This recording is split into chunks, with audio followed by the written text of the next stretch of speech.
Assalamualaikum warahmatullahi wabarakatuh. Perkenalkan, nama saya Febriana Nur Fadila, NIM 19021100019.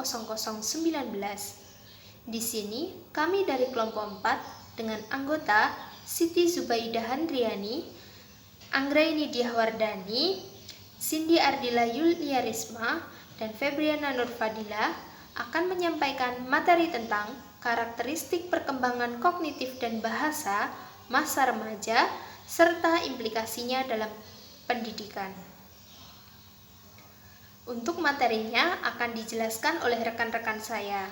Waktu dan tempat saya persilahkan. Sebelumnya, terima kasih atas waktunya. Perkenalkan, nama saya Siti Zubaidah Handriani, NPM 1902110006. Di sini saya akan menjelaskan tentang pengertian perkembangan bahasa, pengertian perkembangan kognitif, dan karakteristik perkembangan kognitif. Yang pertama, tentang pengertian perkembangan kognitif. Pertama, Ambarawa 2014 menyatakan bahwa menurut pandangan Beckett, perkembangan kognitif adalah hasil dari perkembangan otak dan sistem nervus dan pengalaman-pengalaman yang membantu individu untuk beradaptasi dengan lingkungannya. Kognitif juga dipandang sebagai suatu konsep yang sangat luas dan inklusif yang mengaku pada kegiatan mental. Yang kedua, menurut Desmita 2009, kemampuan kognitif dapat dipahami sebagai kemampuan anak untuk berpikir lebih secara kompleks lagi, serta kemampuan melakukan penalaran dan pemecahan suatu masalah.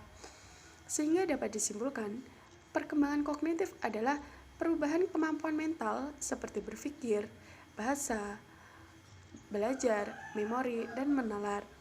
Kedua, tentang pengertian perkembangan bahasa.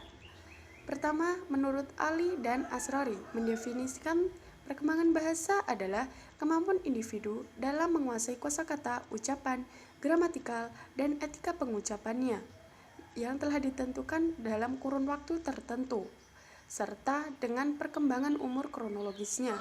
Yang kedua, menurut Laura dari Ari dan Asrori, perkembangan bahasa adalah kemampuan khas manusia yang paling kompleks dan mengagumkan dan berkembang secara cepat dan luar biasa melalui dari awal masa kanak-kanak. Sehingga secara umum, perkembangan bahasa adalah terjadinya peningkatan kemampuan berbahasa sebagai alat komunikasi, baik secara lisan, tulisan, maupun tanpa menggunakan isyarat. Ketiga, tentang karakteristik perkembangan kognitif. Unsur yang paling terpenting dalam mengembangkan pemikiran seseorang itu adalah latihan dan pengalaman. Latihan yang dimaksud adalah latihan berpikir, latihan memecahkan suatu masalah, latihan merumuskan masalah, dan bisa mengambil kesimpulan akan membantu seseorang untuk mengembangkan pemikirannya atau intelijensinya. Sedangkan pengalaman, menurut Piaget sendiri itu dibedakan menjadi dua. Yang pertama, pengalaman fisis. Pengalaman ini terdiri dari tindakan atau aksi seseorang terhadap objek yang dihadapi untuk mengabstraksikan sifat-sifatnya. Yang kedua, pengalaman metamatis logis. Pengalaman ini terdiri dari tindakan terhadap objek untuk mempelajari akibat tindakan-tindakan terhadap objek itu sendiri. Sekian yang dapat saya sampaikan, dan penjelasan selanjutnya akan disampaikan oleh Saudiri Cindy. Baik, terima kasih atas waktunya. Saya dari Siti Zubaidah. Perkenalkan, nama saya Cindy Ardila Yuliarisma, NPM 1902110018. Di sini saya akan melanjutkan penjelasan dari saudari Siti Zubaidah. Tentunya para remaja tidak asing lagi dengan adanya perubahan baik secara mental, fisik, dan lain sebagainya. Di sini saya akan sedikit menjelaskan tentang perubahan perkembangan kognitif pada remaja. Ada dua unsur penting dalam yang mempengaruhi perkembangan kognitif pada remaja. Yang pertama ada latihan, yang kedua adalah pengalaman. Contohnya adalah latihan para remaja merumuskan sebuah permasalahan, dan yang kedua adalah pengalaman, baik pengalaman fisis maupun matematis logis. Ada beberapa contoh perubahan perkembangan kognitif pada remaja. Yang pertama adalah remaja lebih sering berpikir tentang masa depan atau senang bermimpi, di mana mereka akan merealisasikan masa depan dan mimpi mereka melalui perilaku sosial. Yang kedua adalah mereka senang berpikir abstrak, di mana mereka sering berpikir secara imajinatif untuk menyelesaikan sebuah permasalahan tertentu. Yang ketiga adalah remaja lebih sering berpikir, di mana sebelum melakukan sesuatu, tentunya pasti remaja akan memikirkan lebih dahulu apa keuntungan dan kerugian dari perbuatan yang mereka lakukan. Yang keempat adalah remaja lebih senang berpikir multidimensional daripada singular. Biasanya para remaja itu tidak asing dengan kata sindiran, di mana mereka akan lebih sensitif dengan kata-kata sindiran yang mereka dengarkan secara langsung maupun melalui media sosial. Yang terakhir adalah remaja lebih sering berpikir relatif atau secara umum, di mana para remaja tentunya akan tidak mudah percaya dengan suatu permasalahan yang mereka anggap tabu atau mereka tidak menemukan sebuah bukti dari permasalahan tersebut, dan para remaja akan lebih senang berargumentasi. Yang kedua adalah karakteristik perkembangan bahasa pada remaja. Tentunya lingkungan masyarakat tidak akan lepas dari kehidupan para remaja. Selain pergaulan, ada beberapa faktor yang mempengaruhi perkembangan bahasa pada remaja. Yang pertama adalah tingkatan sosial masyarakat.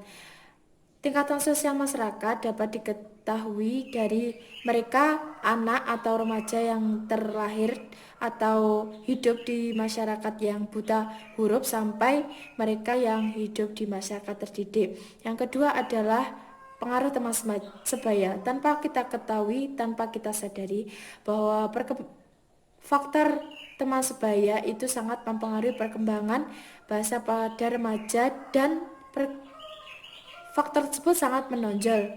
Yang ketiga adalah mereka membaca dan anti baca. Tentunya mereka para remaja yang senang membaca lebih memiliki kosakata yang lebih daripada mereka yang anti baca, dan cara tutur kata, cara berargumen, cara mereka bersosialisasi, berkomunikasi antara mereka para pembaca dan remaja anti baca itu sangat berbeda.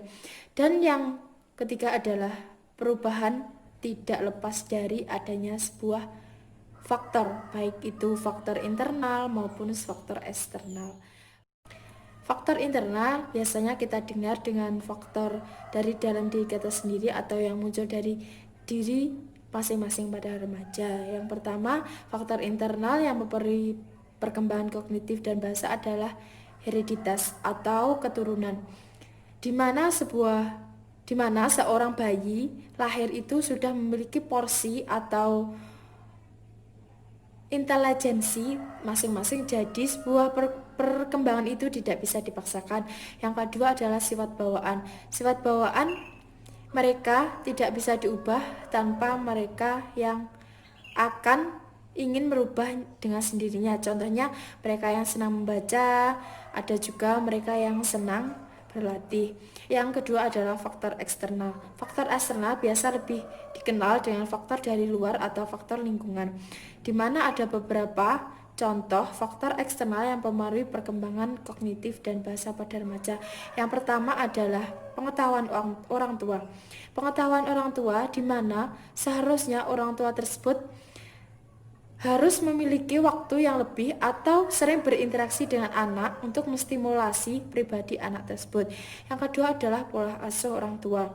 Yang ketiga adalah kemampuan bersosialisasi. Ada dua tipe pada remaja untuk kemampuan sosialisasi. Yang pertama adalah mereka yang cepat mampu berbaur, dan yang kedua adalah mereka yang membutuhkan waktu atau selang yang lama untuk berbaur dengan orang-orang baru di sekitar mereka. Yang keempat adalah lingkungan sekitar, dan yang terakhir adalah pengalaman. Tentunya mereka yang berpengalaman juga akan tidak dipungkiri bahwa mereka itu sangat cepat mengalami perubahan perkembangan baik secara kognitif maupun bahasa. Namun mereka yang tidak berpengalaman juga apabila mereka dipengaruhi faktor lain juga akan secara cepat mengalami perubahan perkembangan baik kognitif dan bahasa. Selanjutnya penjelasan akan dilanjutkan oleh saudari Anggraini. Baik, terima kasih atas penjelasannya. Saya, Anggreni Dewardani, NPM 09, akan melanjutkan penjelasan mengenai implikasi perkembangan kognitif dan bahasa dalam pendidikan. Yang pertama, implikasi perkembangan kognitif dalam pendidikan meliputi 7 hal. Yang pertama, anak memiliki cara berpikir yang berbeda dengan orang dewasa. Orang dewasa sudah mampu berpikir jauh ke depan, sedangkan anak hanya mampu berpikir sesuai dengan jangkauannya dan apa yang dilihatnya. Anak belum mampu memikirkan konsekuensi baik atau buruknya suatu perbuatan. Oleh sebab itu, guru perlu memperhatikan fenomena atau masalah yang ada pada anak.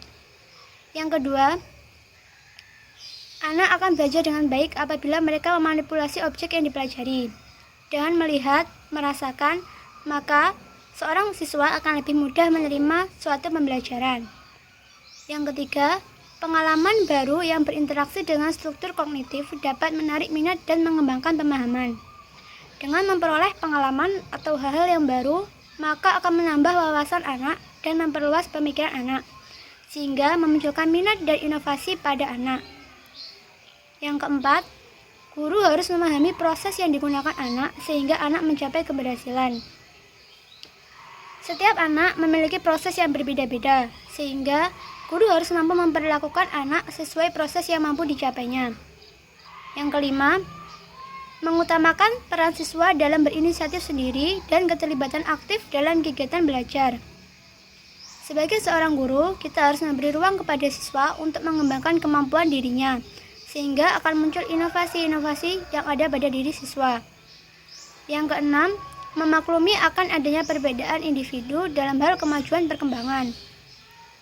Seperti yang kita tahu bahwa setiap anak memiliki perkembangan yang berbeda-beda, sehingga guru harus memaklumi dan tidak boleh menuntut anak agar berproses sama atau sejalan dengan temannya yang lain.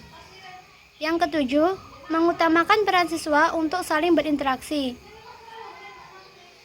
Guru harus memberi ruang dan mendukung siswa dalam berinteraksi, baik itu dengan temannya ataupun dengan gurunya. Selanjutnya, implikasi perkembangan bahasa dalam pendidikan meliputi 4 hal. Yang pertama, guru harus mengembangkan strategi belajar mengajar bidang bahasa dengan memfokuskan pada potensi dan kemampuan anak. Seperti yang kita tahu, bahwa setiap anak memiliki kemampuan dan potensi yang berbeda-beda. Sehingga, sebagai seorang guru, kita perlu mengembangkan strategi belajar mengajar sesuai dengan kemampuan siswa. Yang kedua, anak perlu menceritakan kembali pelajaran yang telah diberikan dengan kata dan bahasa yang disusun sendiri. Dengan cara ini, guru dapat melakukan identifikasi tentang pola dan tingkat kemampuan bahasa siswa-siswanya. Yang ketiga, guru melakukan pengembangan bahasa dengan menambahkan perbendaharaan bahasa lingkungan yang telah dipilih secara tepat dan benar oleh guru. Dengan cara memberi kesempatan pada murid untuk bercerita sehingga siswa mampu menyusun kalimat dan memperluas kosakata yang dimiliki oleh siswa. Kemudian yang keempat, guru harus banyak memberikan rangsangan dan koreksi dalam bentuk diskusi atau komunikasi bebas. Sebagai seorang guru, kita harus mampu mengoreksi dan memberi rangsangan kepada siswa saat melakukan diskusi atau komunikasi bebas. Hal ini dimaksudkan agar kemampuan bahasa pada anak bisa berkembang lebih baik lagi. Kesimpulan dari materi yang telah dijelaskan oleh rekan-rekan saya tadi adalah perkembangan kognitif adalah perkembangan mental pada individu, sedangkan perkembangan bahasa adalah kemampuan individu dalam menguasai kosakata dan ucapan. Implikasi perkembangan kognitif dan bahasa dalam pendidikan yaitu sekolah harus lebih aktif dalam menyediakan lingkungan belajar yang sedemikian rupa sehingga siswa dapat berinteraksi secara aktif pula.